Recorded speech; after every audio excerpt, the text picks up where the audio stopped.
They told me the wedding would be small, just close family, they said, careful not to meet my eyes. But when I saw the dust on my son's shoes that morning, and the trembling way he said nothing's wrong, Mom, I understood something had already happened in that barn long before the vows were ever planned. And whatever they buried out there, it had my name stitched through it like a warning. For 15 years, I raised my son on a quiet stretch of farmland that held more silence than comfort. After his father died, the barn became both our storage room and our shelter, a place we rarely entered, a place tied to too many memories. Now, as my son prepares to marry a woman I barely know, I find myself pushed aside with gentle excuses and half smiles. The land feels different, as though the dirt itself is hiding something. And the more I try to ignore it, the more it pulls me back toward the one place I swore I'd never step into again. The morning the message came, the house was still half asleep. The kettle hadn't even warmed, and the sun was sitting low behind the barn, barely touching the frost on the grass. My phone buzzed once, a small, polite sound, like it didn't want to bother me. I remember standing there in my robe, my hands still damp from washing a single cup left in the sink. The message sat on the screen like a stranger at my front door. Short. Formal. Careful. And before I even opened it, I felt a cold space open inside my chest, as if the day already knew what it was bringing. I'd always imagined my son's wedding would arrive with laughter in the house, with voices echoing down the hallway, with someone shouting from the front porch asking where we kept the extra chairs. But that morning, all I had was a message. No knock. No hug. No familiar footsteps on the wooden floorboards that creak like old memories. I read it slowly, as if the words might change if I blinked long enough. Small ceremony, it said. Just close family. Details attached. I stared at that last part, details, because weddings aren't made of details. They're made of people. And somehow, even in those 3 short lines, I could feel myself slipping out of the picture frame. My son had always been gentle with me. Quiet, like his father, but softer around the edges. He used to check in every morning before school, leaning against the kitchen counter, asking if I needed anything from town. Lately, though, he'd been passing through rooms like someone in a hurry to avoid their own shadow. His fiancée's family had taken the lead on the planning, that was clear enough. Their names filled the message: who was hosting, who was organizing, who would be helping. My name wasn't anywhere. And the house, listening as it always does, held its breath with me. Later that afternoon, he stopped by. Not for long, just enough to say he had a minute. He stood near the doorway, like he didn't plan to sit. The winter air followed him in, settling on his shoulders. I got your message, I said.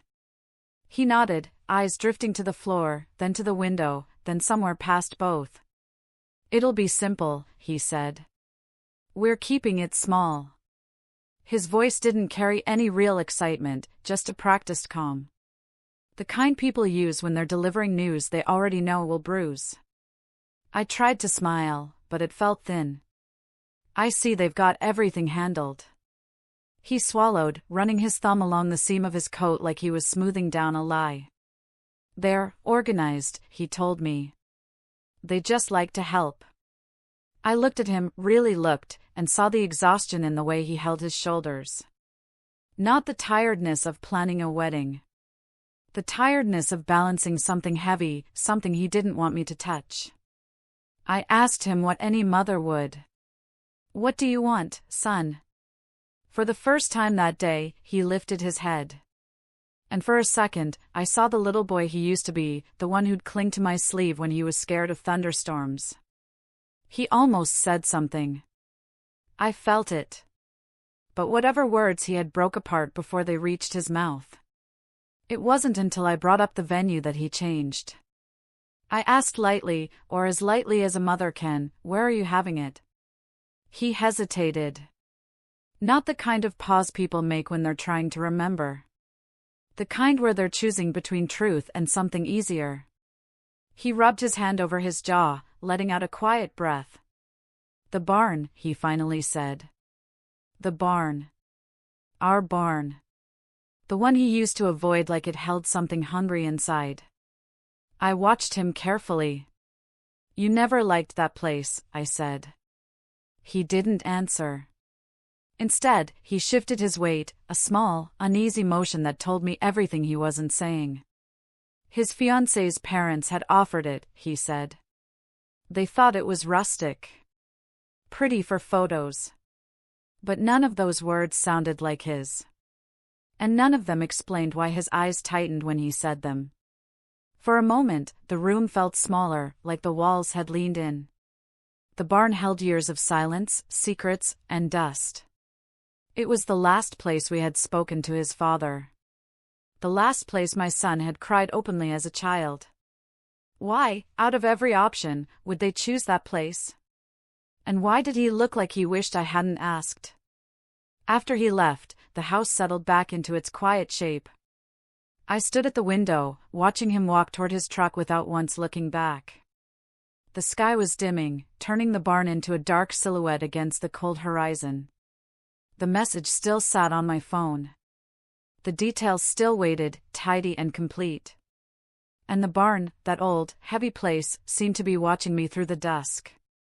I pressed my palm to the glass, feeling the chill creep into my skin. Something wasn't right. Not with the wedding. Not with my son. And as the last bit of light faded, I found myself whispering the question I didn't dare ask him. Why the barn, and why now? The house didn't answer. But the silence almost did. The morning light was thin, barely awake, when I heard his truck roll up the gravel drive. The frost on the ground hadn't melted yet, it made the world look powdered, untouched. He stepped out slowly, like a man trying not to disturb the day. But it wasn't his face that stopped me. It was his shoes. A dull, reddish dust clung to the edges, packed into the grooves like it had been pressed there with intention. Barn dirt, the kind we hadn't walked through in years. Something inside me paused, the way a room goes still when someone enters with a secret. I met him on the porch, my sweater pulled tight around me as if the cold had crept under my skin overnight. He smiled, or he tried to, but it didn't reach his eyes. There was a tremble beneath the surface, the kind that only a mother would notice. He set a box of small decorations by the door, saying they needed a place to store things before the wedding. His voice floated around me, soft and organized, but thin enough to see through. Like tracing paper held against the light. Behind him, his fiancée lingered near the truck, arms wrapped around herself even though the sun was climbing. She watched him more than she watched me. As if she expected him to slip. Or speak. Or break. I kept glancing at his shoes. That dirt. That impossible, unmistakable dirt. We never walked behind the barn. Not since he was a boy. Not since the night he came running into the house with tears he couldn't explain. Whatever lived in that soil, whatever memory or truth, he had stayed away from it. Until now. I forced myself to breathe normally, to act like I didn't see it. But the dirt watched me, quiet and accusing. Inside the house, he knelt to open the box, sorting little folded napkins and ribbons his future in-laws insisted were essential. His hands moved too fast, too eager to look busy. I stood at the counter, pretending to tidy up, watching him from behind the corner of my eye. Long morning? I asked, my voice soft enough to be harmless. He froze for half a second, just long enough to answer a question I hadn't asked yet. Then he looked up, forcing a breathy chuckle. Just helping out. They wanted to clear space in the barn. For decorations. He said barn without meeting my eyes. That was the first fracture. When he finally did look up, his gaze skittered away again, landing on the window, the table, anywhere but me. His fingers drummed against the box, jittery and restless. Outside, his fiancée stood closer to the porch now. Her eyes kept flicking toward the house, toward him. She whispered something under her breath, but her voice didn't carry inside. He nodded once, barely, and her shoulders loosened. Like they were in the middle of a quiet conversation I wasn't meant to hear. Or a plan they hoped I wouldn't ask about. I noticed the way she looked at his shoes, then up at him. A silent exchange. A question. A warning. Something. I walked over to him, kneeling slightly to pick up a fallen ribbon. The closer I got, the more I smelled the earth, dry, metallic, the kind that only turns that reddish color after a long winter. You were behind the barn? The words slipped out gently, almost like a whisper. He stiffened. A second fracture. He shook his head too quickly. No, just near it. They had some boxes stored there. His voice thinned at the end, almost breaking apart. People crack like that only when the truth is pushing from the inside. Like a hand against glass. I didn't press. I didn't even look at him long enough to make him feel cornered. I just nodded and brushed the dirt gently off his shoe with the side of my finger. He pulled his foot back as if the contact burned. His fiancée's breath caught outside, I could hear it through the half-open door. They were hiding something. Not loudly. Not recklessly. But carefully. Delicately. Like it was fragile. Like it was dangerous. Like it had a shape they weren't ready to name. And when I stepped back, giving him space, both of them seemed to exhale at the same moment. Relief. A relief far too big for such a small question. Later, after they drove away, I walked out to the porch and stared at the fading tire tracks. His footprints were still there, marked faintly in the frost, each one edged with red. The same red that slept beneath the barn like a secret no one meant to disturb. The wind moved through the fields, brushing the tall winter grass, but the barn stood still. Silent. Watching. I pulled my sweater closer and looked toward that shadowed corner behind it, the place he'd sworn off years ago. The place he had returned to. Whatever he touched out there. Whatever he saw. It had followed him home. And I couldn't shake the feeling that they weren't afraid of what I might ask. But of what I might remember. She arrived in the late afternoon, when the sun was lowering itself behind the barn and turning the fields a washed-out gold. Her small car looked out of place in the gravel drive, too clean, too careful, like it didn't want to touch the dirt. I watched her step out, smoothing the front of her coat even though it didn't have a wrinkle on it. She smiled when she saw me, but it hovered above her face like a veil someone forgot to fasten. There was something in the way she held her hands. Lightly. As if they were trembling and she didn't want me to notice. But I did. She asked if she could come inside, and her voice wavered on the last word, like she wasn't sure she should. I told her, of course, this house had always been open to my son's friends, and now, to the woman he'd chosen. Still, I felt the air shift when she crossed the threshold, as if she brought something with her the house didn't quite recognize. She glanced at the framed photos, the worn rugs, the creaking floors.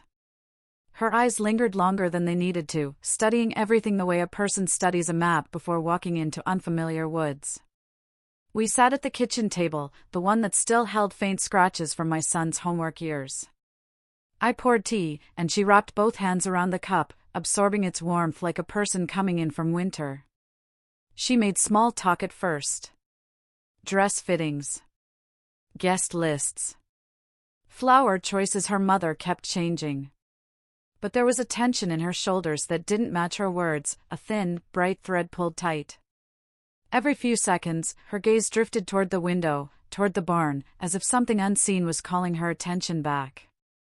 When she finally spoke of it, she did so with the softness of someone afraid to hear the answer. "Who built the barn?" she asked, her voice almost too light, as though she wanted to pretend the question was casual. I looked up from my cup. "My husband's father," I told her. "Long before I came here." She nodded, but the answer didn't settle her. Her fingers tightened around the warm mug, and a small crease formed between her brows. "And what was it used for?" I thought back, the old hay bales, the broken tools, the spring storms we hid from. "Mostly storage," I said. "Some seasons, animals. Nothing strange." Her lips pressed together. She was thinking too hard for a simple curiosity. Then came her third question, the one that broke the surface of her intentions. Was anything ever stored there for a long time? She didn't look at me as she said it. Her eyes stayed fixed on the window, on the barn sitting still in the late light. My pulse slowed. Not sped, slowed. The way it does when your body recognizes something familiar but unwelcome. I told her no. Nothing had been kept there beyond ordinary life. She inhaled, shallow and sharp, as if that wasn't the answer she'd wanted, or feared. Every answer I gave seemed to tighten a knot inside her rather than loosen it. When she finally looked at me, her smile had disappeared. Not faded, vanished. Like a mask that had slipped without her noticing. She leaned forward a little. Her voice lowered. Do you ever go behind the barn?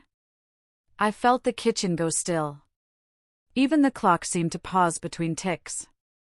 No, I said quietly. Not anymore. I didn't add why. I didn't have to. Some things linger in the echo of silence. She nodded as if she knew. As if someone had already told her something. Something she wasn't supposed to repeat. She asked another question, softer than the rest. Has your son ever mentioned anything unusual out there? I studied her face, the fear hiding just beneath the practiced politeness. The way her throat tightened when she swallowed. The faint tremor in her hands trying so hard to be still. I told her he hadn't. Not recently. Not to me. Her breath released in a shaky sigh, and for a moment she looked like she might cry. Not out of sadness, out of pressure. Like she'd been holding a secret for days, waiting for someone to confirm it without asking directly. Then she stood abruptly, smoothing her coat again, though now her hands were unsteady. Before she left, she paused in the doorway. She didn't turn around. Please, don't wander the property alone these days. These days. Her voice caught on those two words, almost breaking. I didn't ask what she meant. Because suddenly, I wasn't sure I wanted to know. I watched her walk to her car, her steps quick, her shoulders drawn inward as though the wind itself might overhear her thoughts. The engine sputtered once before starting, and she drove away without looking back at the house, the fields, or the barn. The sun had nearly dipped below the horizon now, casting long shadows that stretched across the yard like reaching arms. One of them fell across the barn door, darkening it completely. I stayed in the doorway long after her car disappeared, listening to the cold settle into the wood of the porch. Her warning repeated itself in my mind, quieter each time, sinking deeper. These days. Something had changed out there. And whatever it was. She was afraid I might go looking. The sun was slipping behind the treeline when I stepped outside, turning the yard the color of cooling embers. The air felt heavier than it should have. Still. As if the ground itself was holding its breath. I wasn't planning to walk toward the barn, my feet just drifted there, the way a memory pulls you without asking. The grass brushed against my ankles. A bird called once, then went quiet, like it had seen something before I had. And that's when I noticed it. The door. Closed. Latched from the outside. A door that hadn't been shut in years suddenly looked like it wanted to stay that way. Growing up, that barn had been our childhood chapel. Dusty beams. Quiet corners. Sunlight breaking through the wooden thin, forgiving lines. It held our summers, our secrets, our fights, and every version of who we used to be. Nobody ever locked it. Not once. Even after we grew older, after life softened some things and hardened others, the barn stayed open. It was part of the land, the way water is part of a river, something that just is. But that evening, the air around it felt different. Colder near the door. Still enough to hear my own breath catch when I reached for the latch. I paused before touching it. Something about the metal looked too clean. Like fingers had gripped it recently. Like someone had made a decision standing right where I was. 2 sets of boot prints pressed into the dirt. Fresh. Close together, as if the people wearing them had been talking or arguing before walking away. I glanced toward the house. One window glowed faintly. A silhouette moved inside. Whoever had locked that door didn't want it open. Not today. Maybe not ever again. I crouched near the prints. They were deep, deeper than the ones left by people just passing through. Whoever made them had been standing still for a long moment. One pair was bigger. Wider heel. The other smaller, but sharp at the toe, like someone who walked with purpose even when they were scared. I brushed my thumb across the edge of one. The dirt crumbled softly, still loose, still warm with the day's heat. Behind me, a branch cracked. Too light to be a person. Too sharp to be the wind. I stood and placed my palm flat against the barn door. The wood felt warm, but something beneath it didn't. A faint tremor, maybe. Or maybe it was just my heartbeat echoing back through my hand. I leaned in, listening. Sometimes old buildings speak, they creak, they settle, they sigh. But this one sounded like it was holding something in its chest. A quiet shifting, deep and muffled, like something, or someone, was moving farther away from where I stood. I stepped back. My throat tightened the way it does when you sense someone watching you, even if you can't see them. Then I noticed the smallest detail, a sliver of wood freshly chipped near the bottom corner, like the door had been shut too quickly, or too forcefully. The more I stared at that latch, the more wrong it felt. It wasn't the metal. It wasn't the prints. It was the way the barn itself seemed to shrink under the weight of being closed. For years, it breathed. Tonight, it hid. I took another step back, letting the air settle between me, and that old wooden body that suddenly didn't feel empty at all. A memory surfaced. My brother earlier that morning, the dirt on his shoes, the way he brushed it off like it wasn't worth mentioning. His fiancée whispering too quietly. Both of them glancing toward the barn as if waiting for something to finish happening. And now this. A locked door. Fresh prints. A quiet shifting behind old boards. Why now? I whispered to myself. My voice sounded small, swallowed by the open field. The barn didn't answer. But the truth tugged at the edge of my mind, not loud, not clear, just enough to leave a chill on my skin. Someone had gone inside. Someone had closed it. And whatever they left, or whatever they wanted to stay hidden, was still there. When I turned toward the house, I caught sight of movement again. The same silhouette. Standing still this time. Watching.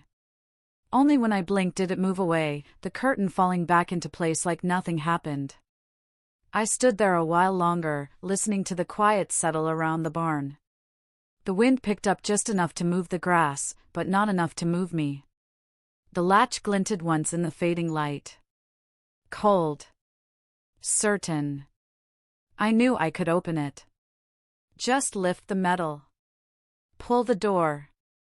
Step inside. But something in the silence told me not to. Not tonight. As I turned to leave, the boards behind me groaned, slow, like something shifting its weight in the dark. I kept walking. Didn't look back. But halfway to the house, I realized something that made my hands go cold. The door had been latched from the outside. Which meant whoever, or whatever, was inside. Never locked it themselves. And that thought followed me all the way to the porch. The night settled slow that evening, the kind that makes shadows gather in corners they don't usually visit. I stood near the barn, my hand hovering inches above the latch I still hadn't touched. The dirt around my feet looked soft, untouched, but somehow older, like it remembered more than I did. A cold breeze slipped past me, carrying the faint smell of dust, wood, and something else I hadn't breathed in years. A sound followed it. Not loud. Not clear. Just a whisper of something shifting inside the walls. And with it came the memory I'd spent years trying not to hear. There are certain places your mind returns to only when you're tired enough to stop fighting. For me, it was that barn. Even after all these years, even after grief softened into something almost manageable, the thought of it could still pull me under like deep water. My husband spent more time in that barn than he ever did with us. Late nights. Long silences. Dust clinging to his clothes like a second skin. He said he was working, though he never showed me what the work was. He said the noise I heard was tools falling, though nothing ever seemed out of place when I walked in the next morning. His secrets lived between those wooden beams long before his temper did. The night he died, the house was so quiet I could hear the clock in the kitchen breathe. People said it was sudden. Unexpected. A heart can only take so much, that's what they told me. I believed them for a long time. Until the night my son refused to go inside the barn again. He was only 8.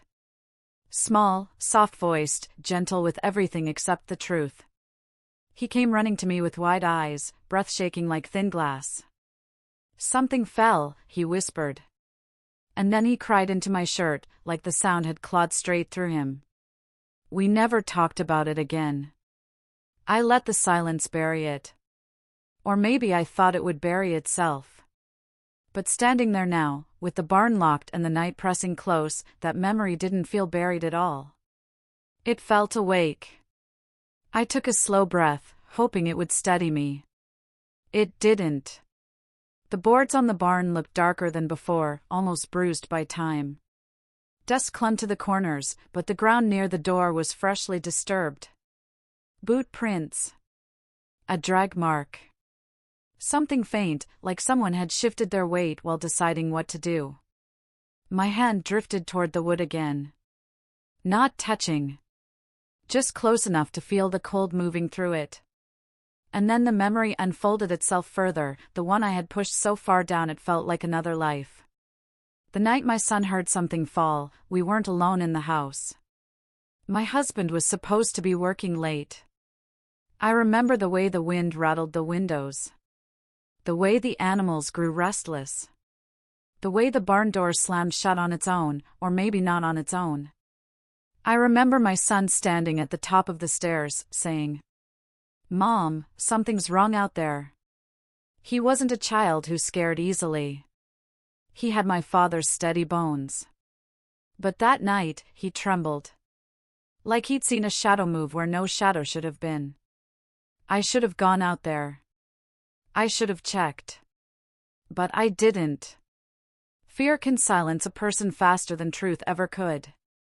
Now, years later, with my fingers brushing the air near that same door, the silence felt heavier, as if the barn was holding its breath again, waiting for something I still hadn't learned. The wind shifted. Just enough to move the dust along the base of the barn. Just enough to stir something inside my chest. I stepped back. Not because I wanted to, because my body knew something my mind refused to see. The sound came again. Soft. Like wood settling. Like weight shifting. Like the past rearranging itself behind old walls. My stomach tightened. Could the past really claw its way back? Or had it never left, just waited for the right moment to be heard again? Why now, with my brother acting strange, his fiancée whispering, the dirt on his shoes, the locked door? Why now, when everything seemed to be moving towards something I didn't understand? A part of me wanted to believe it was just nerves. A tired mind making shadows where there were none. But another part, the part that remembered my husband's anger, remembered the nights he came home with dust in his hair and lies on his tongue, that part felt the truth in my bones. Secrets don't stay buried. They settle. They wait. And when the ground shifts, even a little, they rise with it. I looked at the latch. Still closed. Still cold. Whatever was in that barn. Whatever had been left there. It wasn't done with us. And I felt that same small scratch beneath my ribs, the one I felt on the night my son shook in my arms. I stepped away slowly, like backing up from a sleeping animal you're not sure is actually asleep. The barn loomed behind me, darker than the night, its silence stretching out like a long, tired breath. Halfway to the house, I turned once, not all the way, just enough to catch the outline of the door.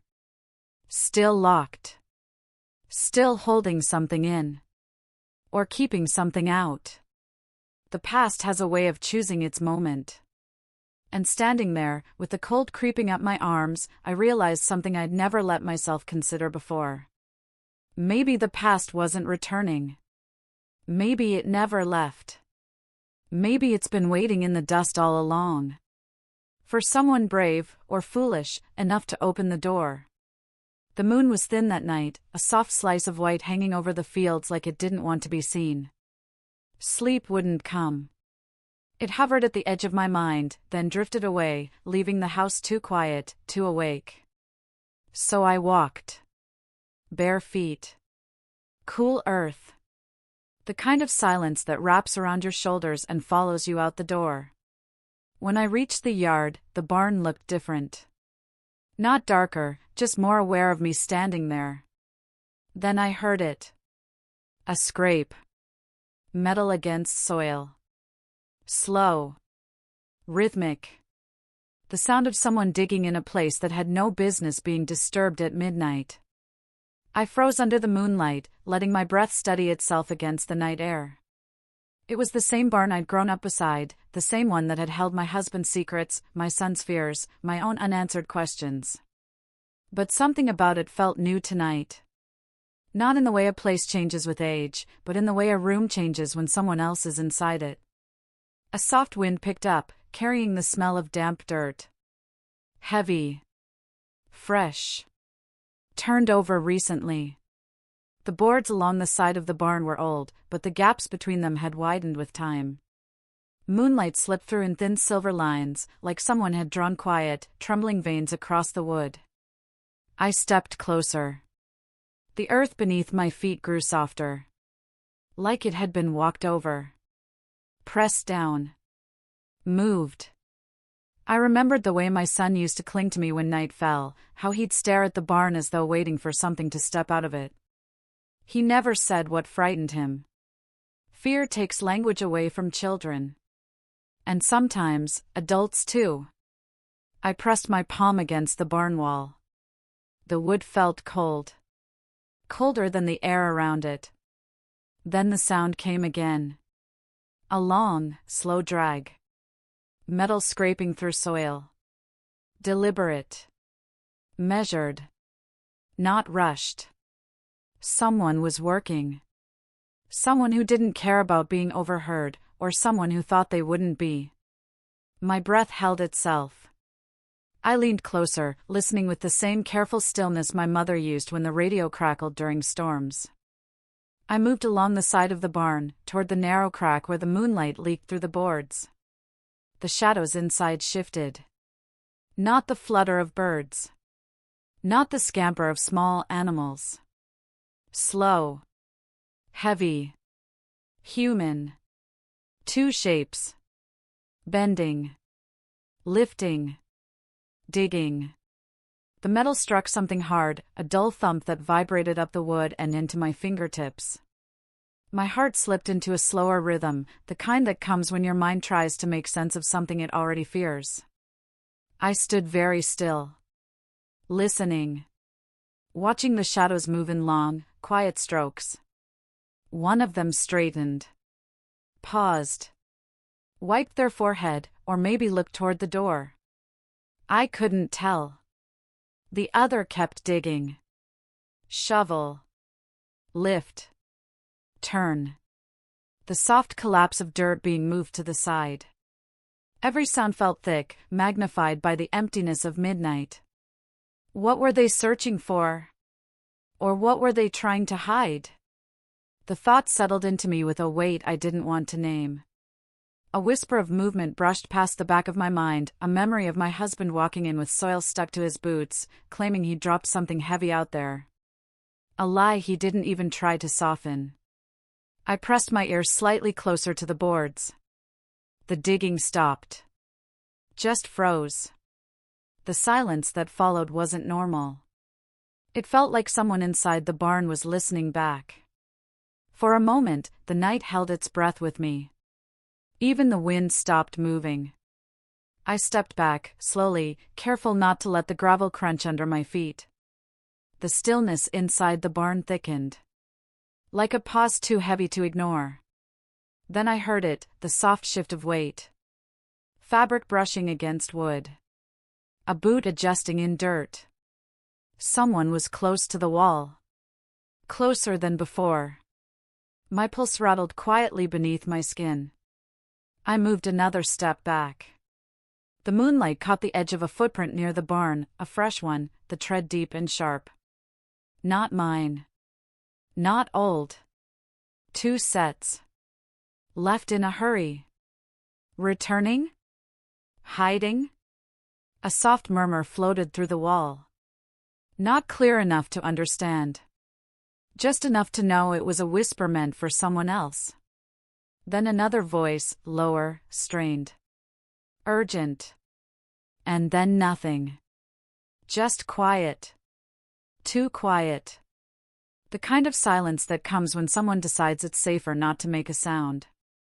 I felt the hair on my arms rise. There are moments in life when something inside you recognizes danger before your mind catches up. A childhood instinct. A mother's intuition. A memory buried too deep to shove away. I felt all of them at once. Whatever they were doing in there. It wasn't work for a wedding. It wasn't decoration. It was something that didn't want the light. I stepped back until the barn was a shadow instead of a presence. The moonlight stretched long across the yard, thin as a blade. Inside the barn, the digging did not return. No footsteps. No whispers. Just the heavy, breathless quiet of people waiting in the dark. Watching. Listening. Deciding. I turned slowly toward the house, forcing my feet to move, one careful step at a time. But halfway there, I stopped. Because the truth pressed itself against my ribs with a cold, familiar certainty. They weren't burying something. Not at midnight. Not with whispers. Not behind locked doors. They were unearthing something. And whatever it was, it had been waiting in that soil for a long, long time. The morning light came in thin, like it didn't want to touch anything it didn't have to. I sat at the kitchen table, listening to the slow tick of the clock, each second stretched long, like it was waiting for someone to speak first. No one did. There was a bowl of fruit in front of me, oranges, too bright against the gray morning, and for reasons I couldn't explain, they felt out of place. Like joy sitting in the wrong house. Footsteps whispered down the hallway. 2 sets. Soft. Careful. And before they even entered the room, I knew something was coming. Something small. Something that would change everything. They stood in the doorway the way people do when they're afraid to be seen, my son slightly behind her, the bride's hands knotted together as if trying to hide their shaking. "Mom," he said, but the word felt borrowed. Not his voice. Not his warmth. She stepped in first, smoothing the front of her dress, even though it didn't need smoothing. We've been thinking," she said softly, "about the ceremony." The ceremony. The one I'd stayed up half the night picturing, white chairs on the lawn, her veil catching the evening light, his nervous smile. The one we were supposed to prepare for together. "What about it?" I asked, though I could already hear the answer forming in the quiet. "It's going to be smaller than planned," she said. My son stared at the floorboards. The same boards he used to race toy cars across. Now he couldn't look at me. "Just for the couple," she added, almost whispering. "And then, even softer, we think it's better that way." The clock ticked behind me. A long, slow exhale from the house. My name, the one always written at the center of every family gathering, was missing again. This time completely. I watched their faces, the way fear softened their edges, the way guilt tried to hide in the corners of their eyes. It wasn't anger they were afraid of. No. It felt like they were protecting me. But from what? She moved to the counter, picking up a stack of napkins, soft, cream-colored cloth with lace edges. They were meant for the reception. For guests. For celebration. Now she folded them one by one, slowly, deliberately. The kind of folding people do when they need their hands to keep from telling the truth. They won't be needed, she murmured, placing each precise square on top of the next. My son shifted his weight. Cleared his throat. Still didn't look at me. I noticed how his shoulders curved inwards, like he was bracing for a blow I had no intention of giving. The boy who once ran to me with scraped knees was now shrinking away from my gaze. I stood slowly, the chair legs brushing the floor with a soft sigh. And their bodies stiffened, just a flicker, but enough. Enough to tell me they were scared of something far bigger than a ruined wedding. Tell me what's going on, I said. He swallowed. Hard. Mom, it's just easier this way. For who? Neither answered. Outside the window, the barn stood in the distance, dark, quiet, almost watching. The same barn I heard digging in last night. The same barn whose silence now pressed against the morning like a secret trying to breathe. The bride folded another napkin. Her fingertips trembled. Their fear. It wasn't about the wedding. It was about me. Or something they believed I'd see. I stepped a little closer, just enough to see my son lift his eyes for the first time that morning. There was something there, something soft, something torn. Why don't you want me there? I asked. His lips parted like he wanted to speak, but the words caught. He glanced at the bride, a silent plea, or maybe a warning. She gave a tiny shake of her head. I felt the shift then. Small, but sharp. Like a thread snapping inside a quiet room.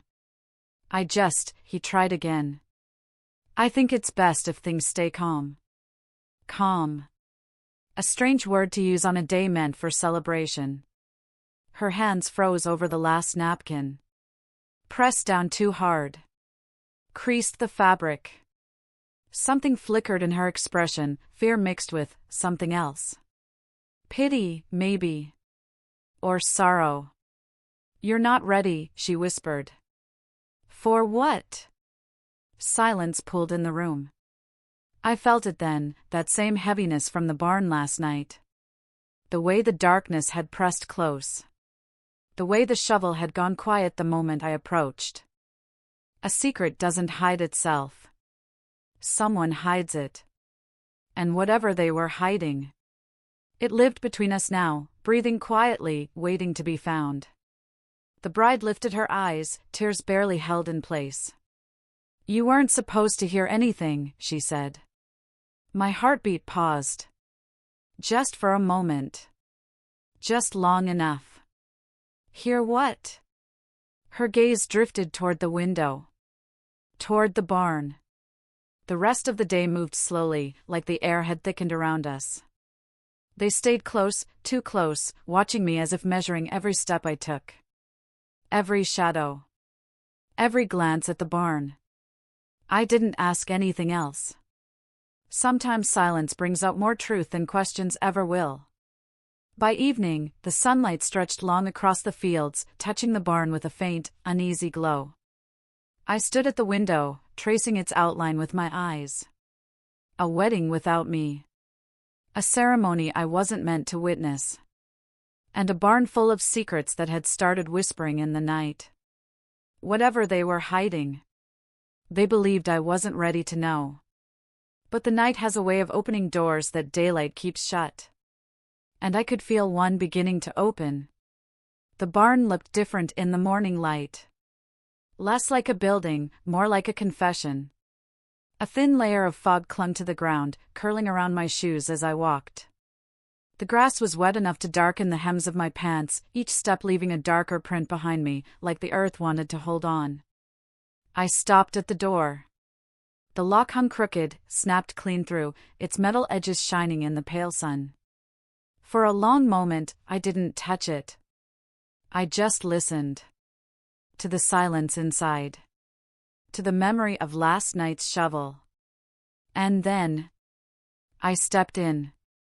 The air inside was colder than I expected, thick, damp, settled. Like everything in that space had been holding its breath. Light sneaked through the cracks in the boards, thin blades of gold cutting across the dust. They made the place look split open, like it had something to show whether it wanted to or not. I walked slowly, tracing the path I imagined someone took just hours earlier. The ground was uneven. Soft in places it shouldn't be. And then I saw it. A mound of soil, darker, loose, recently disturbed. The kind of mound that doesn't belong in the middle of a barn floor. I stood there, staring at it, feeling an ache rise in my chest. Not fear. Not quite. Recognition. That strange sense that something you don't understand is still somehow connected to you. I knelt down, pressing my fingertips lightly into the dirt. Cold. Wet. Metallic. The smell reminded me of rain-soaked iron, and something older. Something buried deep. My husband's work boots used to carry this smell after long days in the field. He'd leave a trail from the barn to the kitchen door, shaking off the soil with a tired laugh. Funny how a scent can bring back a whole person. Even one who's been gone a long time. I brushed away a thin layer of dirt. Something caught beneath my nail. It was leather. Just the corner of it at first, rough, cracked, the edge peeling the way old jackets do when they've seen too many seasons. I pulled a little more soil away, slow, almost scared of what would come with it. A familiar brown emerged, darker than it used to be, but unmistakable. My breath caught in my throat, held there like it didn't know whether to leave or stay. My husband's jacket. The one with the torn seam at the elbow. The one he wore the autumn before he stopped coming home at dusk. Before he became a memory people spoke about gently. I sat back on my heels, staring at the fragment as if it might pull itself free and explain everything. But it stayed still. Heavy. Quiet. I looked around the barn, the walls, the rafters, the dust floating in the beams of sunlight. There were marks in the soil. Shovel marks. Fresh. Clean-edged. Someone had dug recently. Someone had known exactly where to dig. A chill moved up my spine, not because of ghosts or spirits, but because the truth has weight, and I could feel its outline forming. My hands hovered over the leather piece, afraid to touch it again. It wasn't just fabric. It was history. And history doesn't rise on its own. I tried to tell myself it was a coincidence. That maybe it wasn't his jacket. That maybe it was just something old the previous owners had left behind. But the mind knows what the heart refuses to accept. And I knew the feel of that leather. The way it creased when he bent his arm. The faint smell of motor oil that never washed out. I closed my eyes for a moment, letting the silence settle around me. Someone had dug it up. And someone had buried it again. But why?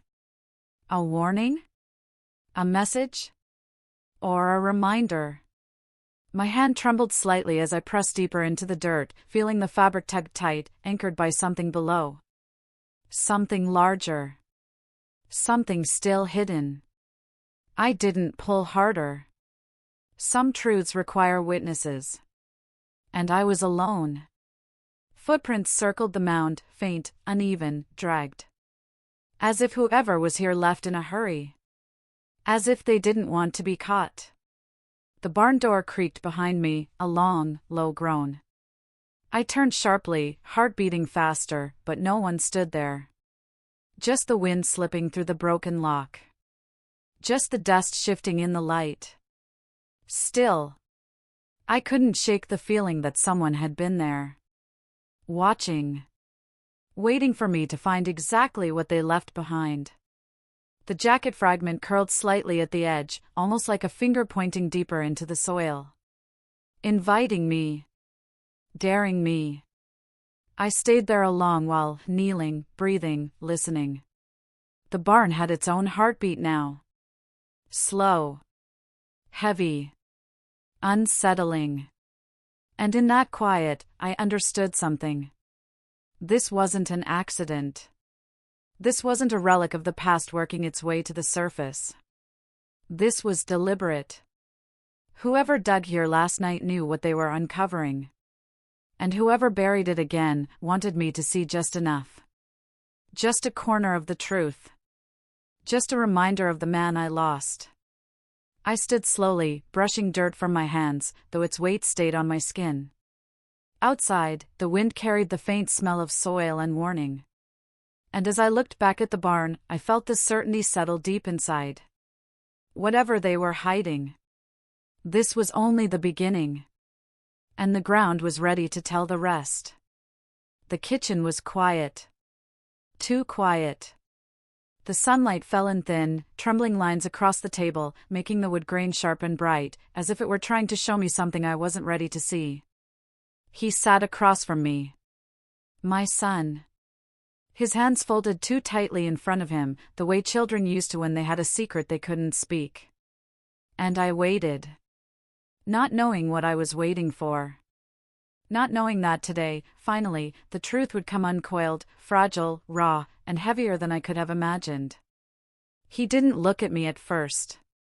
Kept his eyes fixed on the floorboards, tracing cracks and scratches that had been there long before any of this began. I have to tell you something, he said, voice low, almost swallowed by the air in the room. I leaned back slightly, letting him find the courage. The way parents learn patience without realizing it. The way we wait, hoping they will choose to trust us with what we've always feared to ask. The morning sun warmed my shoulders through the window, but the chill in my chest didn't leave. It was the weight of all the nights I spent wondering, imagining, guessing, the nights I listened for shovels scraping dirt or the barn floor creaking like it remembered too much. He swallowed hard. Then finally looked at me. And for the first time, the boy who had once run to me with scraped knees was someone I barely recognized. His eyes were full. Of guilt. Of fear. Of something fragile that he couldn't put into words. Mom, he whispered, we found something. I waited, letting the words settle. Letting the silence press against us like the barn had pressed against the night. Under the floor, he said. Beneath the boards. Something my dad left there. Something he didn't want anyone to see. I felt the air shift in the room. The way it does when the truth leans in close, letting you know it's here whether you want it or not. He rubbed his palms together, nails biting into his skin. Please. I didn't tell you because I wanted to protect you.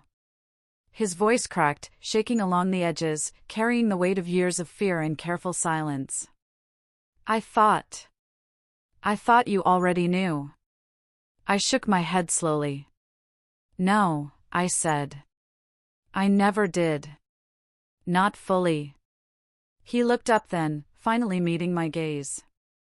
And I saw it, the memory of that night, the night he refused to enter the barn after hearing something fall. The way his small body had trembled. The way my husband had left us with questions that never got answers. We didn't want to hurt you. I thought if I never spoke, maybe the past could stay buried. But pastes never stay buried. I took a deep breath, trying to steady the knot of fear and anticipation in my chest. What did you find? I asked softly, almost afraid to hear the answer. He swallowed again. Long. Slow. It's hard to explain, he murmured. The night Dad died, there was something he was hiding. Something in the barn. Something we never understood until we moved the boards. I pressed my hands into my lap, feeling the old anxiety curl through me like smoke. "It's a box," he said finally, voice barely above a whisper.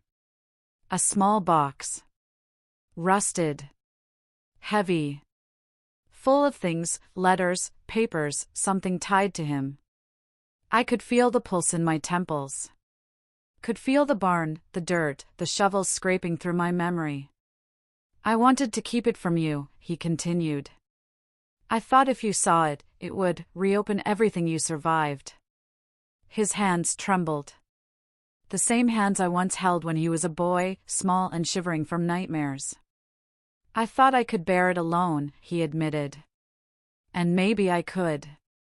But I was wrong. I shouldn't have assumed you knew. I shouldn't have assumed anything." I leaned forward. The table between us didn't feel like a barrier, it felt like a hinge, ready to swing open. "You never had to assume," I said quietly. "But now I need to know. Please, tell me everything." He nodded slowly. And for the first time, I realized he wasn't just my son. He was a messenger. A keeper of pieces of the past my heart didn't yet understand. The kitchen felt smaller now. Sunlight softened the edges of the room, but I felt the barn's shadow stretching inside anyway. He spoke in halting sentences, each word careful, fragile, like he was handing me pieces of glass and hoping I wouldn't break. "I didn't know how else to keep you safe," he said. I reached out, letting my fingers brush his hand. A silent promise passed between us, we would face it together. The past isn't kind. It waits. It waits in barns. In soil. In boxes hidden beneath floorboards. And tonight we would finally begin to uncover it. Because some truths, no matter how carefully buried, will always find their way to the surface. And now, I was ready. The moon had begun to wane, pale and fragile above the barn. Its light fell in fractured patterns through the gaps in the boards, painting the floor in silver lines. I stood there, knees pressed into damp earth, fingers clutching the loose soil around the mound. Beside me, my son hesitated, hands hovering over the ground as if touching it would awaken something he wasn't ready to see. The air smelled of wet dirt and old wood. Quiet, heavy, expectant. And beneath it all, a pulse, the barn itself seemed to hold its breath. We were about to dig into the past. To uncover what had been buried so carefully. And perhaps understand why some truths had never been spoken. I knelt there for a long moment, letting my fingers press into the earth, feeling its weight. Cold, damp, yielding. Every grain seemed to carry memory of labor, of secrets, of nights spent alone with fear. The barn smelled old, familiar, and yet strange, as if it had been waiting for this moment for years. I could almost hear the boards whisper, groaning under decades of silence. My son began to dig, careful, methodical, each scoop of dirt revealing hints of what lay beneath. I followed, hands joining his, working slowly. Neither of us spoke much. Words seemed unnecessary. The earth itself was telling the story.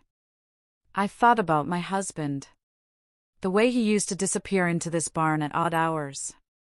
The way he kept secrets behind locked doors and whispered to shadows. I had always wondered, what was so important that he never shared it? Now, with every handful of soil we moved, the answer seemed to inch closer. The past pressed against my fingertips. Heavy. Insistent. And yet, there was fear too, not of what we would find, but of how it would reshape the memory of the man I thought I knew. The shovel struck something solid. Metal. My heart thudded. We scraped the earth away, revealing a small lockbox, its surface rusted, wrapped in canvas that had long since rotted. I reached out and touched it. Cold. Unforgiving. And yet, almost alive. We lifted it carefully, brushing away the dirt like handling a relic. It was heavier than I expected, as if it carried not only objects but the weight of decades, the burden of choices never shared. I unfolded the canvas slowly. Inside, letters tied with a faded ribbon, photographs curled at the edges, and papers written in my husband's hand, uneven, hurried, tremulous. I picked up a letter. The words were sharp, honest, raw. He had been planning to leave. To disappear. To erase the life he had built with us, leaving only shadows and questions. Something went wrong. Something I had never known. He had hidden his intentions here, in the barn, wrapped in canvas and earth, as if the soil could hold his guilt and fear. I glanced at my son. His eyes mirrored mine, wide, startled, unsettled. Neither of us spoke. The air was thick with the unspoken. Why bury it instead of telling us? I unfolded more letters, each one revealing fragments of his mind. Regrets. Confessions. Hints of despair I had never imagined. He wrote about the night he intended to leave, the plan that fell apart, the fear that someone might stop him. The barn became his refuge and his tomb, a hiding place for his intentions, for the parts of him he could not face aloud. A photograph slipped from the pile, catching the moonlight.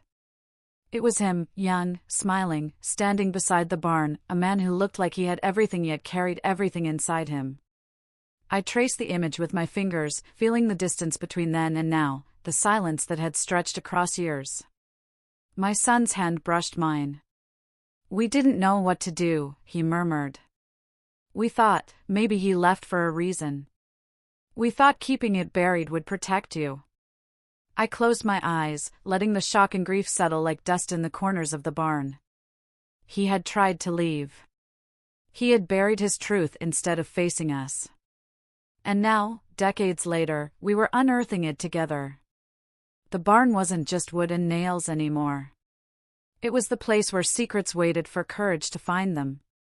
I opened another letter. A final confession. A map of fear, love, and desperation, penned in trembling ink. The weight of it was almost unbearable. But I had to read. I had to know. We sat there, the lockbox between us, the earth half dug around our knees. The barn groaned, settling with us, as if acknowledging the moment. I held the letters close, inhaling the faint scent of old paper, leather, and soil. Each word felt like a heartbeat from the past, a pulse I had never heard, until now.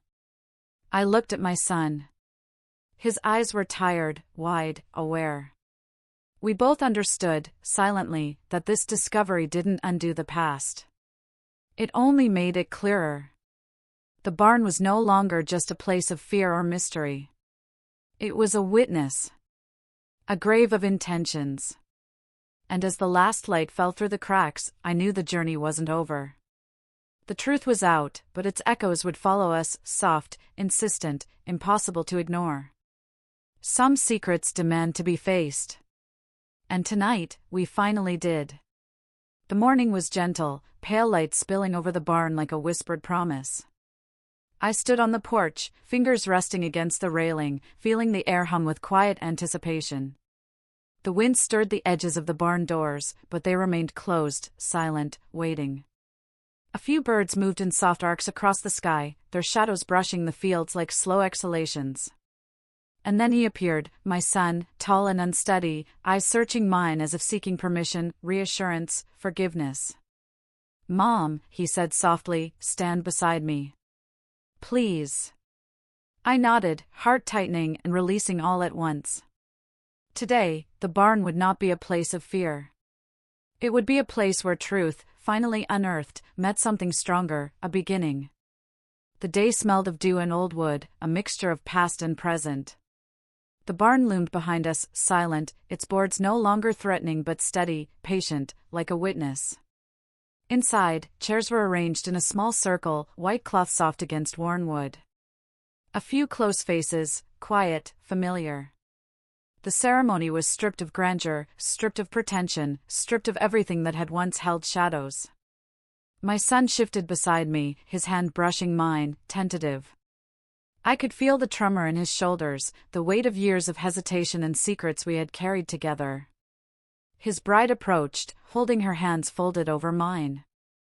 Her smile was soft, uncertain, yet honest now, not the careful mask from before. We didn't speak. Words seemed unnecessary. We had already said everything in shovels of soil, in rusted lockboxes, in letters that smelled of earth and ink. And now, here, in the light, we would witness a love unburdened. The morning sun caught the folds of her dress, the gentle rise of my son's shoulders. I breathed in the air, heavy with warmth, hope, and the quiet sense of something finally set right. The ceremony began without fanfare. No music blared. No voices called. Only the wind through the gaps in the barn, the soft brush of fabric, the measured rhythm of breathing. My son took his bride's hands in his. They looked at each other with a softness that had been missing before, a truth unearthed and held carefully between them. When my turn came, he reached for my hand. "I wanted you here," he whispered, voice breaking slightly. "The place my father never gave you, you deserve it." I felt the weight of that, years of absence, of quiet hurt, of waiting for permission that had never come. I squeezed his hand, letting the warmth travel up my arm, through my chest. The barn behind us remained silent, no shadows moving, no creaks of doubt. Tears gathered in the bride's eyes. Her hands tightened over mine. Her guarded smile softened, letting something real shine through. And I realized, we were all holding the same fragile thing, the understanding that truth, once faced, could finally allow something beautiful to grow. I could hear the faint scrape of shoes against wood, a reminder of what had been, and yet, how far we had come. Vows were spoken quietly, without ceremony or spectacle. Each word was deliberate, chosen, stripped of pretense. The past lingered at the edges, yes, but it no longer dictated the light. I watched my son speak, his voice steady despite the tremor I knew still lived in his chest. I watched his bride smile through tears, honest and unguarded. When they exchanged rings, I felt something shift beneath my feet. Not the barn, not the earth, but the history between us, the burdens we had carried, the secrets unearthed. It all seemed lighter now, settled into a quiet peace. I thought of the lockbox, the letters, the confessions. I thought of my husband, of what he had hidden and why. I thought of the shovels, the soil, the nights spent fearing the past might reach out from its grave. And yet here we were. Alive. Holding hands. Facing forward. The barn no longer a tomb of secrets, but a witness to something softer, something stronger. For the first time in years, I realized the past could be acknowledged without controlling the present. Love could exist alongside truth. And maybe, finally, it could thrive. The ceremony ended quietly. We stood together, hands linked, faces warm with sun and tears and relief. The barn behind us remained still, shadows softened, doors closed but welcoming, no longer a place of fear. A faint breeze stirred the edges of the cloth, as if the world itself exhaled. The bride rested her head briefly against my shoulder. Tears streaked her cheeks, and her smile no longer needed guarding. My son stood tall beside me, his hand lingering in mine, steady, present. I looked at the sky, pale and unbroken, and wondered if secrets could rot in the dark, yes, but if love could grow, nurtured by courage and truth, in the light we chose to face together. And for the first time, I believed it could. The barn, the past, the earth beneath our feet, all witnesses to a beginning, rather than an end. We walked forward. Finally, together.